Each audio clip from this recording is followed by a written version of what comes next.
çatı katında inziva vakti. Nerede aranacak haklının hakkı? Dinlemeliydim vaktinde aklı. Seni unutmaya çalışmak da varmış maalesef. Bana bıraktıklarınla teselli avında. Demek ki elleri boş dönmekte varmış. Bugünleri görmekte varmış. Yarın hatırımı sorsan ne olur?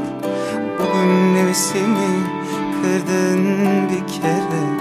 Gitme dememle kalsam ne olur? Gönlüm çoktan yola çıkmış bir kere. Yarın hatırımı sorsan ne olur? Bugün nefesimi kırdın bir kere. Gitme dememle kalsam ne olur? Gönlüm çoktan yola çıkmış bir kere. Yarın hatırımı sorsan ne olur? Bugün nefesimi kırdın bir kere. Gitme dememle kalsam ne olur? Gönlüm çoktan yola çıkmış bir kere. Şimdi çatı katında inziva vakti. Nerede aranacak haklının hakkı? Dinlemeliydim vaktinde aklı. Seni unutmaya çalışmak da varmış maalesef. Bana bıraktıklarınla teselli avında. Demek ki elleri boş dönmekte varmış. Bugünleri görmekte varmış. Yarın hatırımı sorsan ne olur?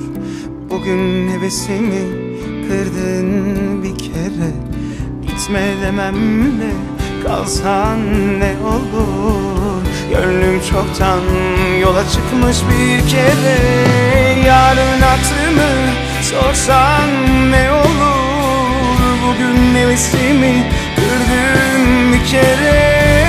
Gitme dememle kalsam ne olur? Gönlüm çoktan yola çıkmış bir kere.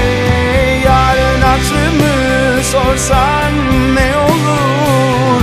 Bugün hevesimi kırdın bir kere.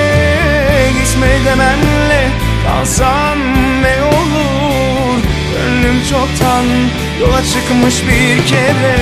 Yarın hatırımı sorsan ne olur? Bugün hevesimi kırdın bir kere. Gitme dememle kalsam ne olur? Gönlüm çoktan yola çıkmış bir kere. Yarın hatırımı sorsan ne olur? Bugün hevesimi kırdın bir kere. Gitme dememle kalsam ne olur? Gönlüm çoktan yola çıkmış bir kere.